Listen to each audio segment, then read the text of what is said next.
Hemos comenzado con el favor de Dios una nueva serie cuyo título ya todos ustedes conocen. 10 razones por las que los cristianos nos congregamos. El día del Señor antepasado examinamos algunos versículos en los que, espero, de manera evidente, cada uno de nosotros haya entendido en su plenitud que el congregarse es una orden de Dios. Leímos versículos como Deuteronomio 31:2, y yo se lo recuerdo. Dice: harás congregar al pueblo, varones y mujeres y niños y tus extranjeros. Todo el pueblo de Dios, incluyendo a aquellos menores que están a cargo de los padres, deben congregarse. También dijimos, mis amados, al respecto de esta orden, que era la orden más básica de todas, ¿recuerdan? El congregarnos es lo más básico, es lo primero que sigue después de maternal, es como la primaria del cristianismo. Si nosotros no comprendemos qué es congregarnos y para qué nos congregamos, es muy probable que no hayamos entendido los rudimentos prácticos del cristianismo. Hoy hablaremos, mis amados hermanos, de la primera razón por la que el Señor nos ordena congregarnos. La semana pasada dimos una introducción y hoy hablaremos o esgrimiremos la primera de 10 razones. Hermanos, ¿ustedes saben qué es el ostracismo? Haría bien a pensar en una ostra. Pero ostracismo es el apartamiento o el distanciamiento que una persona toma de sus funciones y responsabilidades. Estrictamente hablando, eso es ostracismo. Hablamos de una comunidad ostracista cuando ellos se apartan o toman unas posturas distantes de las funciones y responsabilidades que ellos tienen, por ejemplo, como miembros de una sociedad. Luego podemos hablar de una persona en un estado de ostracismo cuando la persona abandona o se retira de manera indiferente de unas responsabilidades que Dios le ha adjudicado. Piensa en una ostra. ¿Qué es una ostra? Una ostra es un animalito que vive protegido de 2 conchas duras y que nunca sale de allí. Siempre la ostra vive metida entre sus 2 conchas protectoras. Bueno, algo similar, mis amados, pasa con el cristianismo contemporáneo. El cristianismo en el que viven muchos ha sido afectado por una especie de ostracismo, por una especie de distanciamiento de lo que la Biblia enseña y de lo que Dios demanda. Lo que a su vez ha causado una especie de apartamiento de los propósitos y responsabilidades de la verdadera religión cristiana. Cuando nosotros hablamos o cuando yo estoy exponiendo esta idea de que existen personas que viven en un cristianismo ostracista, a lo que hago referencia, espero que esta palabra haya quedado claro, a lo que hago referencia es a la manera como los cristianos viven apartados de toda responsabilidad que tienen como parte de la iglesia de Dios o de la casa de Dios que es la iglesia de Dios. Tanto así que muchos profesantes de la fe cristiana no entienden que al congregarse o que el congregarse es la primera y más básica de todas las responsabilidades prácticas.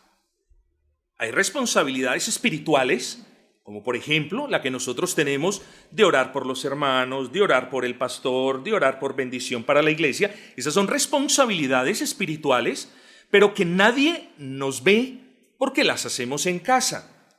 Pero hay unas responsabilidades prácticas que son parte del testimonio visible y público de la iglesia y que no podemos reemplazar por otras cuestiones salvo por la obediencia a lo que Dios nos manda.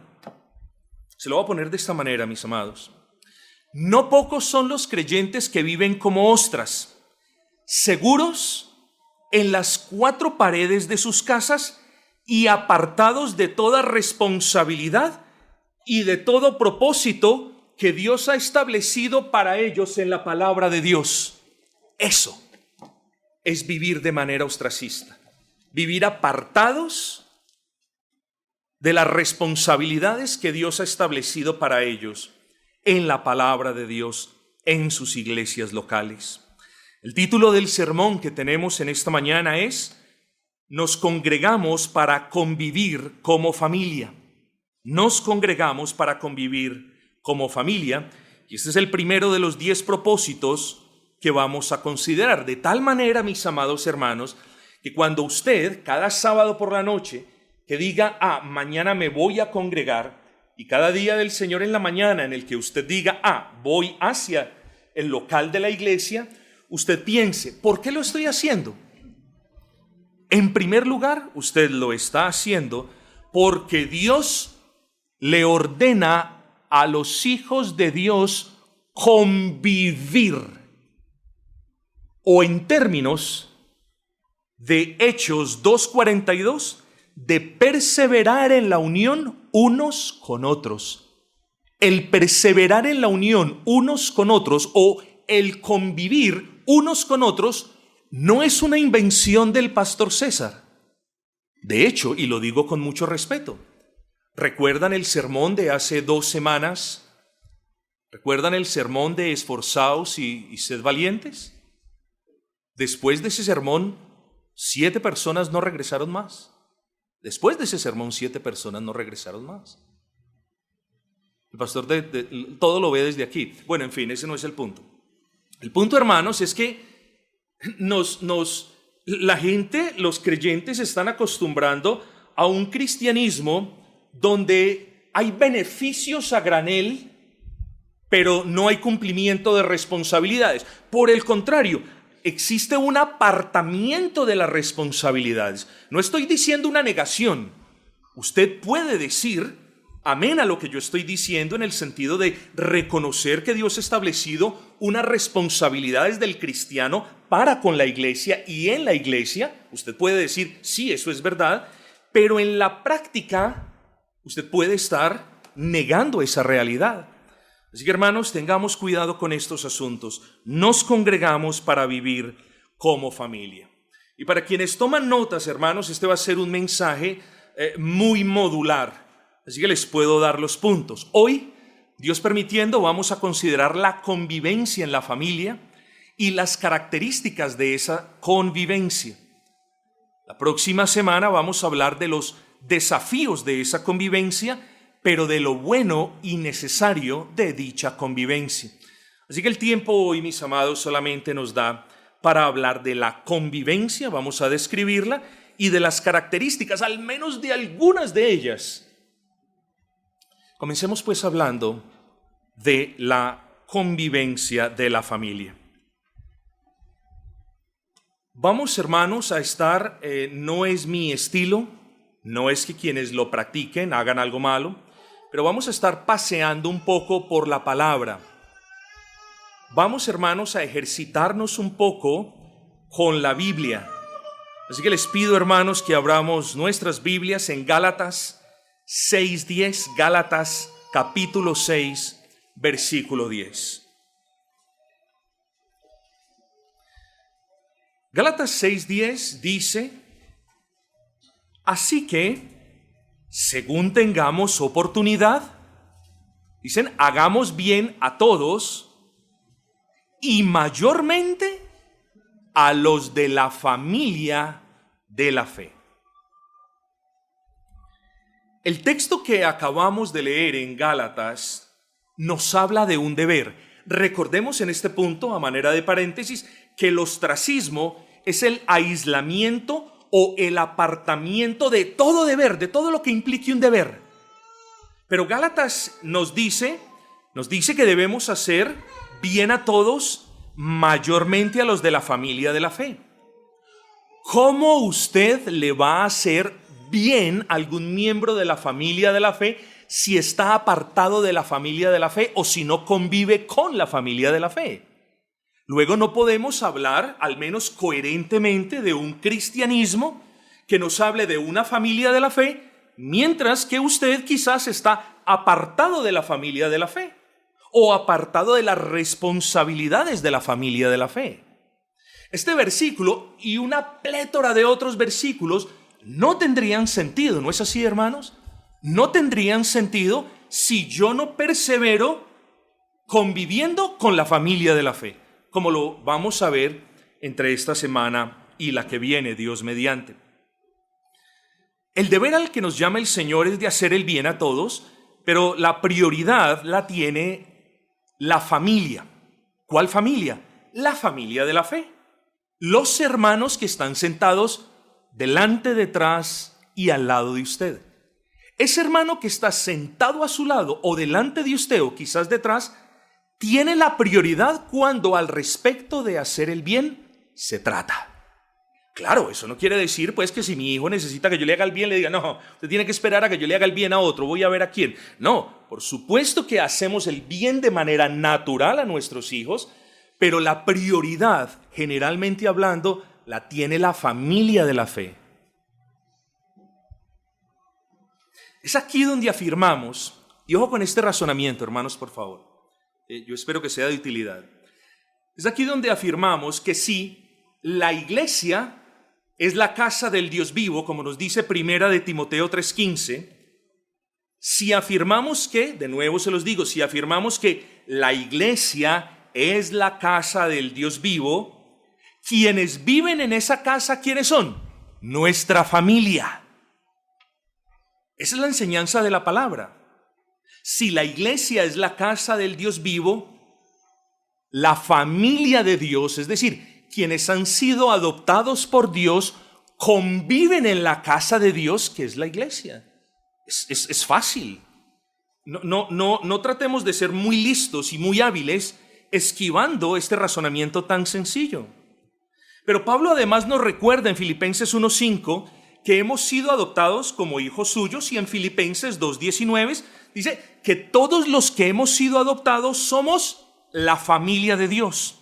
Así que, hermanos, muchas veces cuando usted mira las fichas de un rompecabezas, usted no va a ver, a menos que tenga un modelo, de qué se trata el rompecabezas, sino quizás dando un paso hacia atrás, colocando algunas cosas. Usted comienza por las esquinas, ¿no es así? Usted comienza por las esquinas, por lo más fácil, y es por lo más fácil donde estamos comenzando esta serie, esgrimiendo que lo primero que hace un cristiano es tener conciencia de que pertenece a una familia. ¿Cuál familia? A la familia de Dios. ¿Y dónde se reúne esa familia de Dios? En la casa de Dios.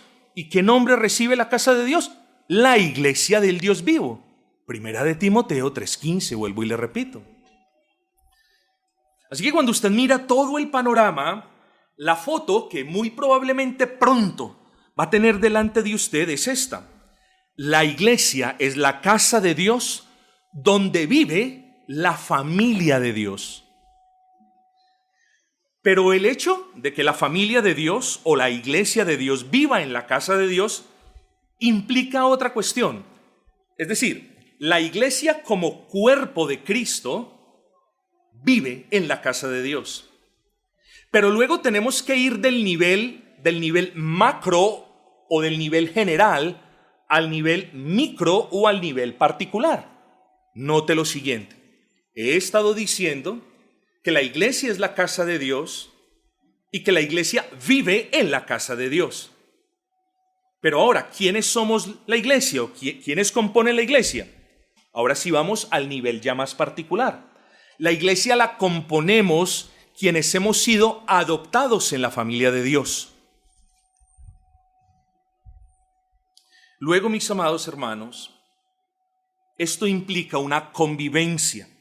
Así que una cosa es la realidad de vivir en la casa, yo vivo en mi casa, mientras que otra es la realidad de convivir con otras personas en esa casa. ¿Me comprendió usted? Una cosa es decir, yo vivo en mi casa. Usted está afirmando una realidad. Y otra muy diferente es decir, yo convivo con mi esposa en la casa. Lo primero denota el ser o el existir, y lo segundo denota un ejercicio diferente, la convivencia, la interacción de un hermano con otro. Y ya veremos, hermanos, las implicaciones de esto. Así que conscientes entonces de todo lo anterior, es fácil demeritar la idea posmodernista y ostracista de que un cristiano vea a los hermanos y salude a los hermanos, pero que no haga un esfuerzo por no convivir con los hermanos. Es muy fácil saludar al hermano Abelardo. Hola, hermano Abelardo. No. Es otra cosa convivir con el hermano Abelardo. Es muy fácil saludar a la hermana Argemira. Hola, hermana, ¿cómo estás? ¿Cómo te ha ido? Y otra cosa es lidiar con el genio, el temperamento y el carácter de la hermana Argemira. ¿No es así? Bueno, hermanos, en la iglesia del Dios vivo, nosotros no solamente vivimos, sino que como hermanos en Cristo somos llamados a convivir. Hermanos, no se nos olvide Hechos 2:42. Este es el modelo más fehaciente, más claro, más diáfano en el que nosotros podemos ver que cuando nace una iglesia cristiana, o cuando nació la iglesia cristiana, más bien en términos más generales, hubo algo que las caracterizó y fue que persistían en la comunión los unos con los otros. Es decir, los hermanos persistían en tener comunión unos con otros. Luego, la idea de que pueda existir un cristianismo apartado de la responsabilidad no existe. Al menos en la Biblia esa idea no existe. Con todas las cosas que nos puedan agradar o desagradar, de convivir con la hermana Abelarda, de convivir con el hermano Arsenio, todas esas cosas, de todas las cosas, es últimamente un patrón establecido por Dios. Es algo sencillo, ¿no es así, hermanos? Es algo muy claro. Hay veces me pregunto si vale la pena este esfuerzo, pero luego de meditar digo, sí vale la pena. Porque quizás exista algún hermano verdadero, que todavía no se le haya probado bíblicamente que Dios le ordena congregarse, y que en primer lugar le ordena congregarse porque es de bien para el alma de esa persona estar en un contacto, en una interacción constante con otros hermanos. ¿No es muy fácil ser cristiano en la habitación suya? Es lo más fácil. No tiene usted que aguantar calor en el local de la iglesia. No tiene usted que estar prestándole atención a lo que los hermanos sugieres digan o hagan. No tiene usted que traer su abanico. No tiene que traer ofrenda. No tiene que servir. No tiene que aguantarse el lloro del niño. No tiene que aguantarse el carácter de la hermana Abelarda. Supremamente fácil. Y es que lamentablemente, hermanos, ese es el cristianismo que está de moda. Y ese es el cristianismo al que yo les llamo a abandonar, hermanos. Ese no es el cristianismo de la Biblia. El cristianismo de la Biblia es sacrificial y es un cristianismo caracterizado por una convivencia constante entre hermanos. Por favor, que no se nos olvide eso.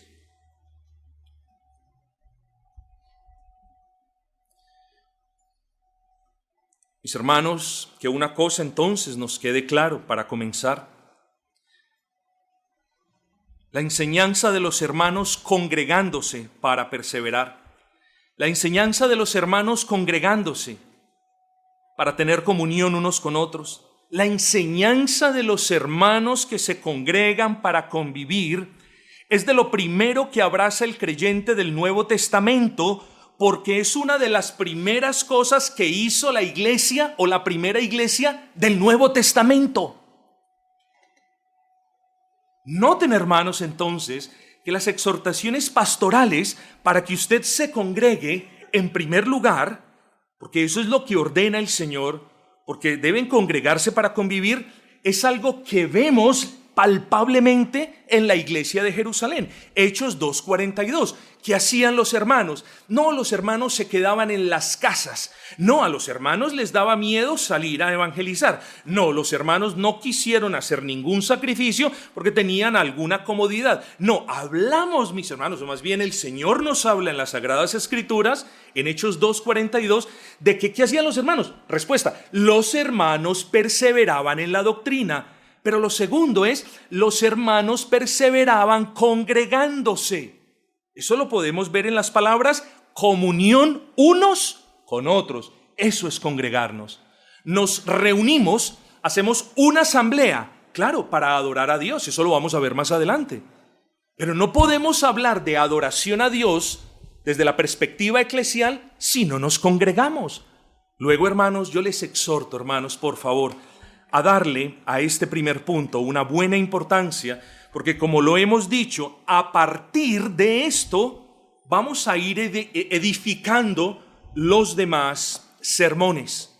Si yo no comprendo este sermón, si yo no comprendo, uno, que Dios me ordena a congregarme por el bien de mi alma, y si yo no comprendo, dos, que Dios me ordena a congregarme para convivir con los demás hijos suyos en esa localidad particular, yo no voy a comprender por qué debo salir a aguantar calor a las 3 de la tarde a proclamar el evangelio. No lo voy a comprender. Si yo no comprendo que en primer lugar Dios me llama a congregarme, yo no voy a comprender qué significa adorar a Dios en la iglesia. No lo voy a entender, créanme. No voy a entender qué significa servir al Señor. No voy a entender qué significa desaprender y aprender. No voy a entender otras cosas. ¿Por qué? Porque no he visto en el congregarme el pilar o el fundamento de la práctica del cristiano, al menos desde la perspectiva eclesial. Así que, hermanos, hemos establecido, al menos de una manera clara, aunque breve reconozco, que el cristianismo bíblico no es el cristianismo ostracista que le da la espalda a los hermanos no conviviendo con ellos. Que el cristianismo bíblico no es el cristianismo opuesto a aquel que podemos ver en Hechos 2:42, en el que los hermanos perseveraban en comunión unos con otros. El cristianismo neotestamentario es todo lo contrario de hecho. Es un cristianismo caracterizado por creyentes que por la gracia de Dios perseveran en comunión unos con otros, conviviendo en armonía para la gloria de Dios. Ahora, esto me lleva o nos debe llevar a hacernos una pregunta. Bueno, está bien, pastor. Ya sabemos que Dios nos ordena congregarnos, que eso no debería ser una orden. Es algo que nosotros hacemos de manera natural. Es algo que nosotros queremos hacer. Pero habiendo establecido ya eso, ahora dijimos, bueno, ya sabemos que me debo congregar porque debo convivir, porque debo tener comunión con los hermanos. Ahora la pregunta es, ¿cómo debe ser esa comunión? ¿Cómo debe ser esa comunión? Y es aquí, hermanos, donde pasamos a nuestro segundo encabezado. Las características de la convivencia al interior de la familia de Dios. Las características de la convivencia en la familia de Dios. Hermanos, si yo voy a su casa, suponga que usted me invita,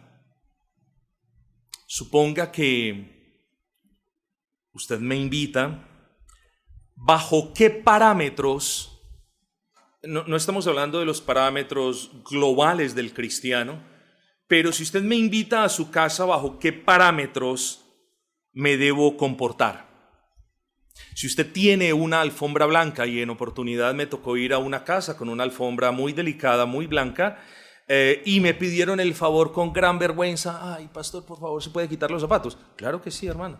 Son normas que se han establecido en esa casa en particular. ¿Están en su derecho? Claro, están en todo su derecho, es la casa de ellos, ¿cierto? Muy bien. Ahora, si yo lo invito a usted a mi casa, ¿bajo qué parámetros se debe comportar? ¿Bajo los parámetros que usted estableció en su casa? No. bajo los parámetros que yo he establecido en mi casa. Eso es lo normal, ¿eh? A todos los que por la gracia de Dios han sido adoptados a la familia de Dios o en la familia de Dios, nos debe quedar en claro una cosa, y nos debe quedar muy en claro, y es esta. Si vivimos, voy a comenzar por esto, si somos parte de la iglesia de Dios, vivimos en la iglesia de Dios. Y cuando nosotros vivimos en la iglesia de Dios, que ahorita lo dijimos, es la casa de Dios, ¿bajo qué parámetros nos debemos comportar? ¿No es bajo los parámetros del dueño de la casa? ¿O podemos comportarnos en la casa de Dios bajo los parámetros particulares que tenemos nosotros? ¿Podemos hacerlo? Usted ya juzga y juzga bien. No podemos hacerlo. Si nosotros respetamos el entrar a una casa ajena, porque hay normas en esa casa ajena, por respeto a esa casa ajena, ¿cómo no vamos a darle prelación y prioridad a la casa del Dios vivo? Vuelva a pensar en su hijo, si usted tiene un hijo. ¿Bajo qué parámetros su hijo debe comportarse mientras viva con usted? Dígame usted, ¿bajo las ideas mundanas que su hijo establece? ¿Sí? ¿O bajo los parámetros que usted establece? ¿No es acaso, hermanos, natural que mientras el hijo viva en la familia se someta a las reglas del padre de familia? ¿No es normal eso? ¿Es mucho pedir? No, es lo natural. El día que ese hijo quiera vivir en otra casa, apartado de sus padres, entonces el hijo se forma unas normas para él. Pero mientras el hijo viva en la casa del padre, el hijo debe cumplir con las normas del padre. No hay nada más que alegar, no hay peleas que tener. La norma está ahí y se acabó el asunto. Pero venimos a la iglesia, hermanos, y queremos imponer en la iglesia mi estilo de vida. Venimos a la casa de Dios y no respetamos las normas de la casa de Dios. ¿Pero qué tipo de cristianismo es ese, por amor a Cristo, hermanos? ¿Qué tipo de cristianismo es ese donde yo digo soy parte de la iglesia, vivo en la iglesia y luego vengo a la iglesia y quiero arruinar la iglesia? ¿Qué tipo de cristianismo es ese? No, mis amados hermanos, si los anteriores razonamientos son ciertos, y a todas luces lo son, todos debemos comprender que pese a las muchas libertades que el Señor Jesucristo ganó por nosotros en la cruz del Calvario, ninguno de nosotros, los que somos libres en Cristo, tenemos una supuesta libertad para vivir en la casa del Padre, en la iglesia, como a nosotros nos plazca. Hermanos, somos libres en Cristo. Solamente que hay algunos que no han explicado bien esa libertad en Cristo. Somos libres en Cristo de la condenación de la ley. Somos libres en Cristo de los mandamientos de los hombres. Somos libres en Cristo de las ordenanzas de hombres que no se apoyan en la palabra. Somos libres en Cristo de la condenación eterna. Somos libres en Cristo de las ataduras de Satanás. Pero lo que no somos es libres en Cristo para violar las normas de la iglesia de Cristo. No lo somos, hermanos. No lo somos. Este es el cristianismo bíblico, hermanos, al que yo les insto a abrazar. Este es el cristianismo bíblico que les insto a cada uno de ustedes a vivir. Este es el cristianismo donde a nadie se le están quitando libertades. Este es el cristianismo donde a nadie se le está pidiendo que haga algo que la iglesia del primer siglo no hizo. El cristianismo bíblico es acerca de pedirle a los miembros y a los hermanos de la iglesia local que vivamos con un orden establecido por Dios mismo, que vivamos para la gloria de Dios y que vivamos conforme al modelo que Dios estableció en su palabra. Ese es el cristianismo bíblico. ¿Qué de difícil hay en eso, mis amados? Aparte de mortificar la carne, ¿qué de difícil hay en eso? Este es el cristianismo bíblico, cuyas enseñanzas comienzan con una sencilla premisa. El creyente vive en la casa del Padre, que es la iglesia, de acuerdo con las normas del Padre como autoridad suprema. Ahora bien, hermanos, ya hemos hablado de la orden de congregarnos, ya hemos hablado que nos congregamos en primer lugar para convivir. Hemos definido esa convivencia. Vamos a examinar. Y recuerden que ya les advertí amablemente que no podré hacer justicia definiendo la convivencia en su magnitud. Pero por ahora voy a mostrar solamente 3 características de cómo debe ser nuestra convivencia en la casa de Dios. 3 nomás. Así que, ¿cuáles son las normas que Dios ha establecido para que el hermano Abelardo conviva con la hermana Anastasia? ¿Cuáles son las normas? ¿Cuáles son esas normas? Vamos a hablar de 3, solamente de 3. La primera, la paz. Hay algunos justicieros que se burlan de la paz que siempre estamos procurando, de la paz que siempre estamos cultivando, de la paz que siempre estamos guardando. Los que queremos vivir en paz nos esforzamos por estar en paz. Los que no, se esfuerzan por arruinar la paz de los que estamos en paz. Los que queremos vivir en paz, hermanos, nos esforzamos por guardar la paz. Y a quienes les fastidia que estemos en paz, siempre buscarán afectarla de un modo o de otro. Nunca se nos olvide eso. Nuestra convivencia al interior de la familia de Cristo siempre, hermanos, siempre debe ser caracterizada por la búsqueda y la preservación de la paz. Y ojo, porque quienes se burlan del énfasis que esta iglesia le da a la paz en la convivencia, nos malinterpretan. Ojo que no estamos hablando de buscar la paz cuando hay una afectación de la verdad revelada. ¿Por qué no? Porque la palabra del Señor nos dice que la iglesia es columna y baluarte de esa verdad. Luego, no podemos tener paz o estar en paz con alguien que denigre o que contradiga la palabra revelada. Nosotros somos llamados a convivir en paz, hermanos. La convivencia de los hermanos en el seno de la iglesia debe ser caracterizada por la paz. Y yo les hago unas preguntas. Primero, ¿no es la paz uno de los componentes del fruto del Espíritu? Sí, sí lo es.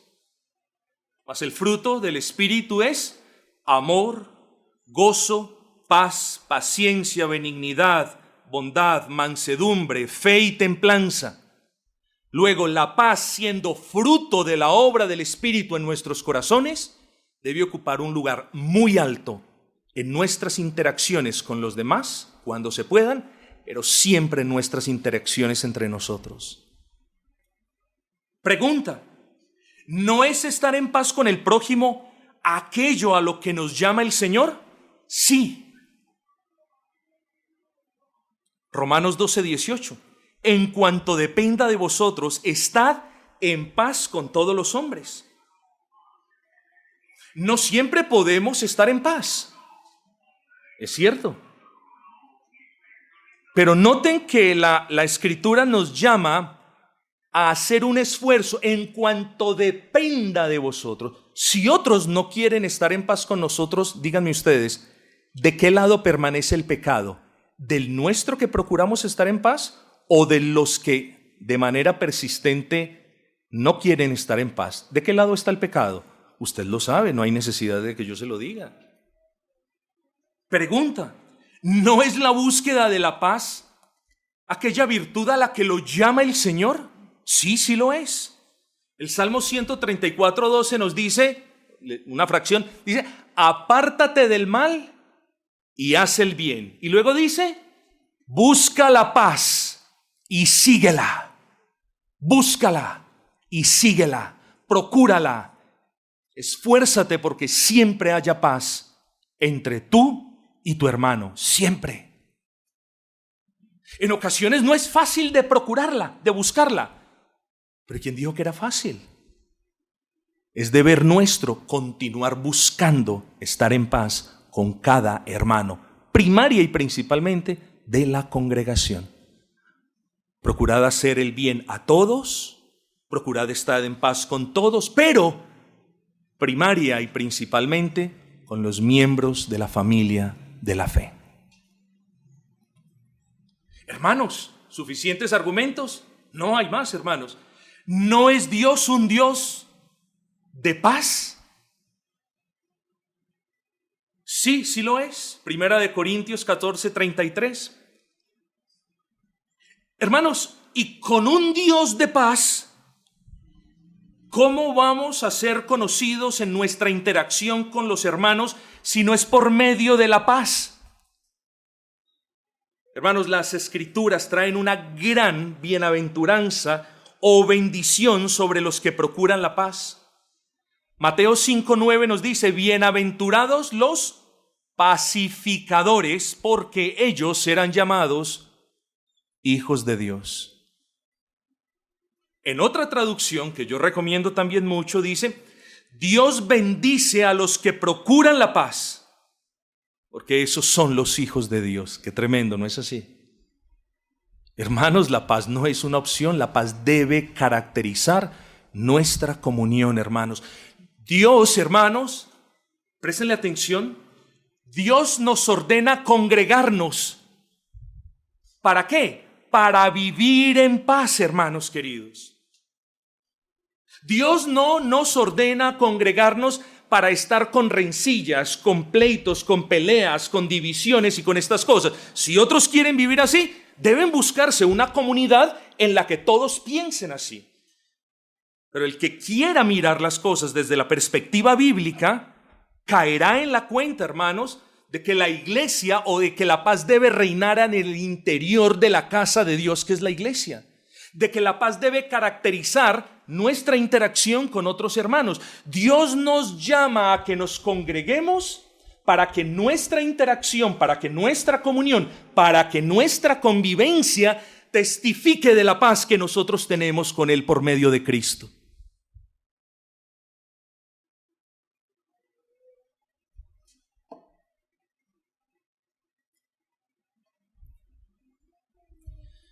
Así que todos somos llamados a buscar la paz, a cuidar la paz y a ejercer su vida cristiana en paz.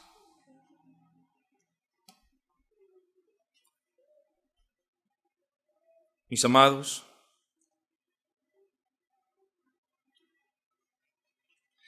como les dije, salvo en cuestiones donde la verdad revelada, donde la palabra, la verdad de Dios esté bajo ataque, escúcheme esto, hermanos, y medítelo, pondérelo bien en su corazón.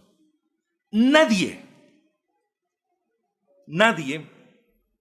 tiene la potestad de perturbar la paz en la casa de Dios. Si yo no permito nunca que usted perturbe la paz en mi casa, es decir, si usted quiere traer desorden a mi casa, yo lo voy a expulsar de mi casa.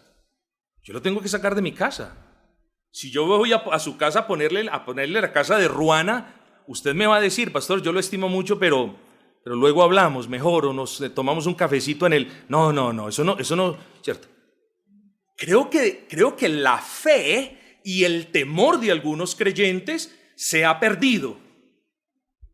Porque es que no nos estamos metiendo con la casa del pastor ni con la casa de uno de los hermanos. Cuando hablamos de la iglesia, estamos hablando de la casa de Dios, hermanos. Luego, perturbar la iglesia de Dios no es cosa pequeña. Y hay que decirlo, hermanos. Perturbar en el original griego significa agitar, trastornar. Ahí encontré un significado muy pertinente. Uno de los diccionarios dice que en algunas ocasiones tiene la connotación de instar a la sedición. Hermanos, tengamos cuidado. Dios nos llama a congregarnos para que convivamos en paz, Si Dios nos estuviera llamando para convivir en desorden, en griterías y en odios, pues mejor, hermanos, dejamos de ser iglesia y nos convertimos en una gallera. Dios nos ha llamado para convivir en paz, hermanos. Eso es algo que debe correr por el ADN de todos los miembros de esta iglesia, mis amados, porque es una cuestión bíblica. Y tan delicado es perturbar la paz de una iglesia, que miren lo que dice el apóstol Pablo en Gálatas 5:12. Ojalá se mutilasen los que os perturban. Hermanos, es claro que en este contexto, eso de perturbar hace referencia a la inquietud que estaban causando los judaizantes con sus falsas enseñanzas, pero no lo podemos limitar a esto. La paz de la iglesia se perturba no solamente por la entrada de una falsa doctrina, sino que la perturban muchas cuestiones. Y otra de las cosas que nos debe quedar muy pero muy en claro, y solo el que tiene una verdadera fe y cree que Dios habla al corazón por medio de su palabra, a todos nos debe quedar muy en claro que perturbar la paz de la casa de Dios es un asunto serio. Tan serio, hermanos, tan serio, tan delicado, es que quien lo hace lleva sentencia. Ojo, Gálatas 5:10. El que os perturba llevará la sentencia, quien quiera que sea. No, pastor, es que, sí, usted no sabe, Pablo está hablando desde los judaizantes. Por supuesto que ese es el contexto inmediato. Pero perturbar la iglesia se puede hacer de muchos modos. Y si bien el contexto en el que Pablo lo afirma es en el contexto de los judaizantes, no excluye otras causas en las que la iglesia puede ser perturbada. Sea quien sea o sea lo que sea que perturbe la iglesia, esa persona lleva sentencia. Y ojo muy bien, presten atención a esto. La Escritura no dice que el que perturbe será llevado a juicio. No. Note que dice llevará sentencia, es decir, quien perturba a los hermanos de la iglesia llevará sentencia sí o sí. No hay otra manera. Aquí la cuestión no es si Dios va a sentenciar, es cuándo la sentencia se imparta. ¿Por qué? Hermanos, vuelvo y digo, porque es que yo no estoy perturbando ni molestando ni trayendo desorden a la casa de la hermana Abelarda. Cuando perturbo la iglesia, estoy perturbando la casa de Dios. Y solamente la falta de temor al Señor es lo que puede llevar a una persona a perturbar ciegamente la iglesia, hermanos. Cuál sea esa sentencia, cuándo se administra y cuán dura sea, son asuntos que no nos corresponden, hermanos. Lo que sí les corresponde tener en cuenta a quienes, so pretexto de tener una causa justa, perturban la paz de la iglesia, es que cuando lo hacen hay sentencia, hermanos. Y la exhortación, hermanos, es esta: Dios nos guarde de llevar sentencia por alterar la paz de la iglesia, con comentarios, con chismes, hermanos. Dios nos guarde de soportar una sentencia por dañar lo que Él mismo ha edificado. Dios nos guarde de llevar sentencia por cualquier cosa que hagamos o digamos y perturbe la paz en la que Dios nos ha ordenado convivir. ¿Deseamos estar en paz con Dios y convivir en paz unos con otros? Gloria a Dios, bienvenidos a la iglesia. ¿Queremos perturbar la paz de la iglesia? Su decisión, prepárese para la sentencia de Dios, hermano, y Dios tenga misericordia de su alma. Hermanos, ¿usted por qué se congrega? ¿Usted se congrega para disociar, para chismear, para murmurar? Un cristiano verdadero no se congrega para eso. Si todo lo que la persona quiere es chismear, murmurar y criticar, vaya y búsquese a un peluquero, que a ellos les gusta mucho hacer eso. Pero en la casa de Dios, que es la iglesia, los creyentes no se reúnen para eso, mis amados hermanos. La paz es la más elevada de todas las virtudes cristianas en el seno de una iglesia, pero además de eso hay una enorme promesa para las iglesias en las que sus miembros tienen una convivencia pacífica. Segunda de Corintios 13:11. Por lo demás, hermanos, tened gozo, perfeccionaos, consolados, sed de un mismo sentir. Y dice, y vivir en paz. Hermanos, no faltará el que diga, eso solamente es para la iglesia de los Corintios. No, hermanos, es la orden para toda iglesia cristiana. Nos congregamos para convivir en paz los unos con los otros. Tanto así que aquí vemos al apóstol Pablo al final de la segunda carta suya a los Corintios diciéndoles, vivan en paz, sin enemistades, sin chismes y sin nada que altere la paz de la iglesia. Vivan en paz. ¿Cuál es la promesa? Hermanos, miren el condicional. Y vivid en paz, y el Dios de paz y de amor estará con vosotros. Esa es la gran promesa, hermanos. Porque no creo que exista alguna iglesia cristiana cuyo mayor deseo sea que el Dios de paz y de amor viva con ellos y los proteja a ellos y les cuide a ellos y les provea a ellos y les guarde a ellos. Luego, ¿queremos eso? Hermanos, comencemos honrando al Señor, viviendo en paz unos con otros. Segundo aspecto, ¿cómo debe ser nuestra convivencia entre hermanos? Bueno, hermanos, debe ser armoniosa. Debe ser una convivencia no solamente pacífica de una manera pasiva, como, yo estoy en paz con el hermano. ¿Y por qué estás en paz? No, porque yo mejor no le hablo, no lo miro, no lo saludo, entonces estoy en paz. No, eso no es estar en paz. La convivencia entre hermanos debe ser armoniosa. ¿Qué es la armonía, mis amados? Es la combinación, mírenlo hermoso. Armonía, cuando hablamos de armonía, hablamos de la combinación de diferentes sonidos de manera simultánea, que suenan acordes. Eso es la armonía. Es la combinación de sonidos simultáneos, pero diferentes, que suenan agradable, que suenan acordes. Y así es la convivencia en la iglesia, hermanos. Personas diferentes, de trasfondos diferentes, con culturas diferentes y profesiones diferentes y trasfondos diferentes, vuelvo y repito, conviven en la iglesia de una manera concordante o armoniosa. Perfecta no, pero armoniosa sí, hermanos. Estaba yo el viernes pasado en un pequeño conciertito, muy agradable por cierto, gratis, y hermanos, ves el profesionalismo de estas personas, pero de vez en cuando, y yo que no sé mucho de música, encuentro que uno por ahí se saltó una nota o desafinó o detonó, ¿cierto? Perfecto no es, pero sí es armoniosa. Así es la iglesia, hermanos.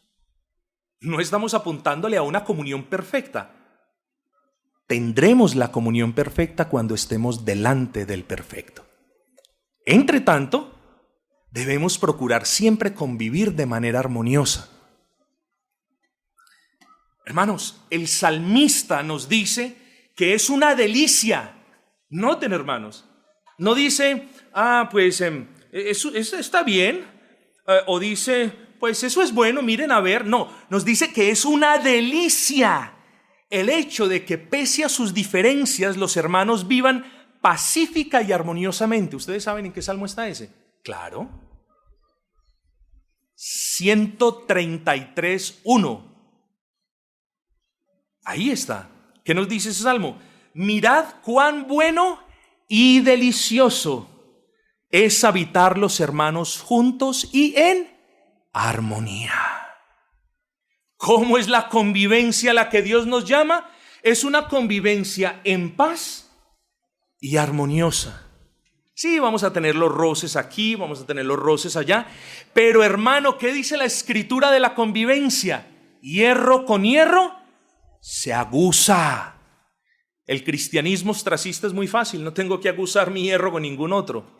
No, hermanos, es en el contexto de la iglesia donde manifestamos nuestras virtudes y donde nuestras falencias son manifestadas. ¿Para qué? ¿Para caerle a la persona? No, para instarle a que cambie su manera de ser o a que considere ser una persona más dócil o más prudente, etcétera. Eso nos pasa a todos, ¿o no es así? Entonces, hermanos, yo creo que ustedes se acuerdan de un himnito que cantamos muy a menudo. Amémonos, hermanos, en dulce comunión, y paz, afecto y gracia dará el Consolador. Amémonos, hermanos, y en nuestra santa unión no existan asperezas ni discordante voz. Armonía es lo contrario de discordancia. Hermanos, quiere el Señor darnos a todos también sabiduría para hablarle bien a las personas. No solamente, hermanos, no solamente cuenta que usted tenga la verdad. Las personas todavía no han comprendido eso. Tener la verdad y hablar la verdad es esencial. Pero si usted no sabe decir la verdad, usted es como nada, hermanos. La verdad hay que saberla decir, hermanos queridos. No maquillar, no. Hay que saberla decir con mansedumbre, con sabiduría, hermanos, buscando la gloria de Cristo, buscando la edificación del hermano. La verdad hay que saberla decir. Puede que usted tenga la verdad, pero si no la sabe decir, eso refleja la falta de sabiduría que quizás hay en usted. Así que, hermanos, Dios nos llama a congregarnos para vivir en paz y de manera deleitosa, de manera gozosa, de manera armoniosa. Pero el tercer punto, hermanos, y no lo puedo dejar por fuera porque ya la próxima semana nos enfocaremos en otros asuntos.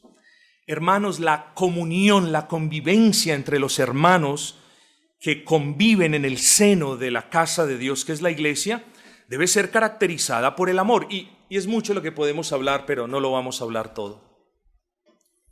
Esto es obvio, hermanos.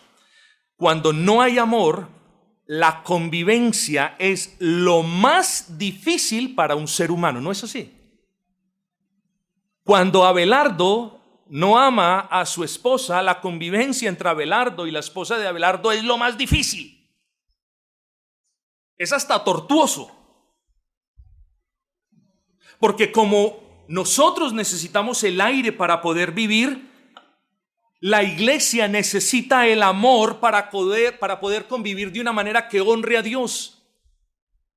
Claro, yo sé que muchos hermanos no saben definir esto del amor y piensan que el amor son caricias y abrazos y todo el día estar pegado del teléfono y todas las demás cosas. Amor es mucho más que una llamada. Amor es mucho más que un saludo.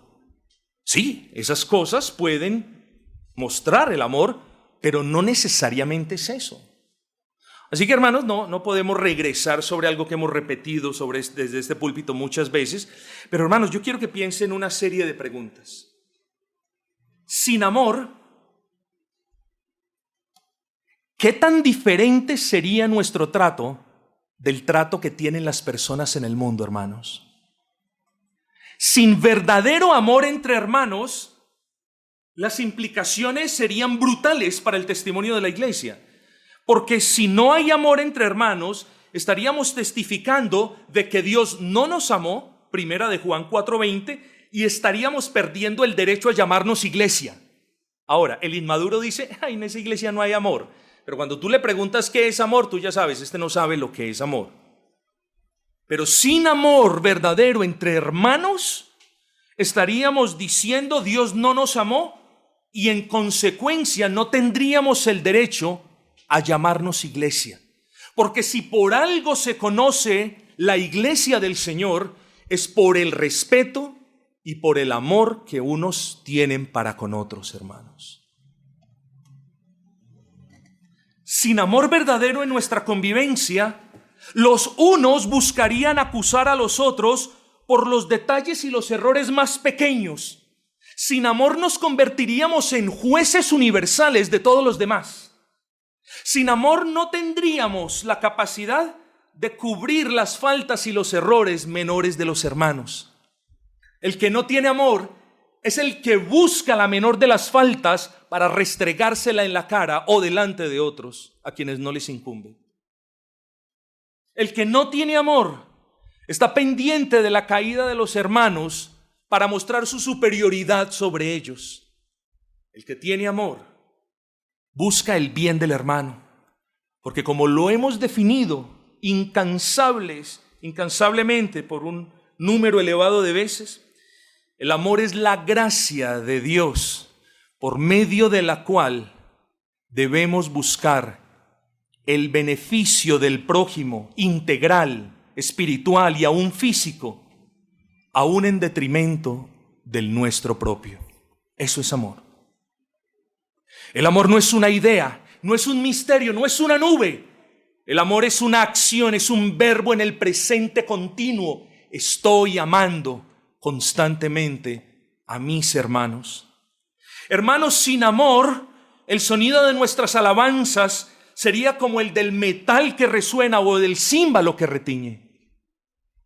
Sin amor, nuestra convivencia no sería más placentera que la de los presos en una prisión. Sin amor de los hermanos por los perdidos, no podríamos evangelizar con honestidad. Y sin amor de un hermano para con otro, no estaríamos cumpliendo la ley del Señor, porque la ley del Señor se resume en amor por Dios y en amor por el prójimo. Sin amor no somos nada. Sin amor no somos más que mundanos, sin la más mínima esperanza de gozo. Hermanos, tan importante es el amor en nuestra convivencia entre creyentes, que esa fue la enseñanza del Señor. Amarás a tu prójimo como a ti mismo. Mateo 22:39. Tan importante es el amor en la convivencia entre los hermanos, que esa fue la enseñanza de Pablo. Amaos los unos a los otros con amor fraternal. Tan importante es el amor en la convivencia de los hermanos en la iglesia, que esa fue la enseñanza de Pedro. Amaos unos a otros entrañablemente de corazón puro. Primera de Pedro 1:22. Hermanos, con amor eterno Dios nos amó. Por amor eterno a nosotros Él entregó a su Hijo a favor nuestro. Y en amor entonces nos ordena andar unos hermanos, usted al lado de otros, de los que están a su lado y detrás de usted, mis amados hermanos.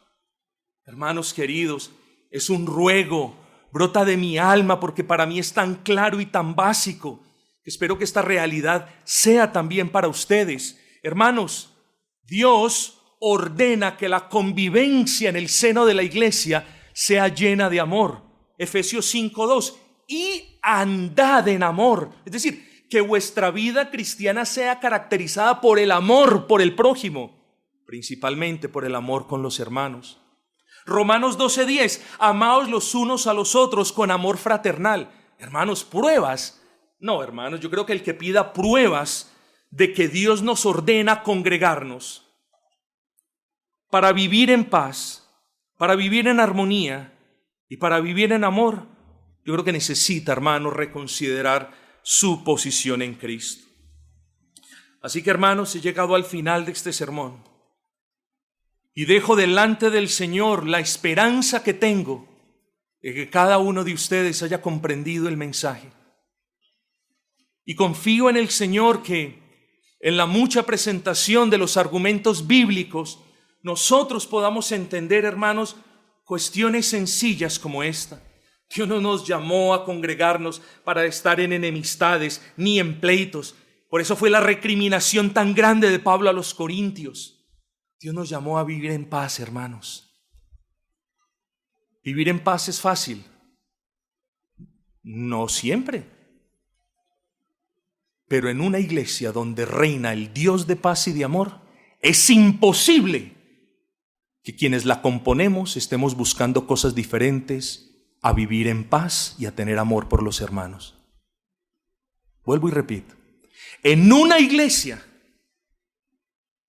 en la que por fe sabemos que habita el Dios de paz y de amor, es imposible que nosotros estemos buscando otra cosa que no sea convivir con el hermano en paz y en amor. Quiera el Señor, hermanos, sellar esta palabra para su gloria y para beneficio de esta iglesia, a quien apreciamos, a quien amamos, y que estoy muy seguro que todos cuidaremos, aún de nosotros mismos. Quiere el Señor, hermanos, recordarnos este sermón a lo largo de la semana, y quiera su Santo Espíritu concedernos la gracia para que estemos en la procura constante de estas tres virtudes que se consideran como la manera en la que debemos convivir como creyentes.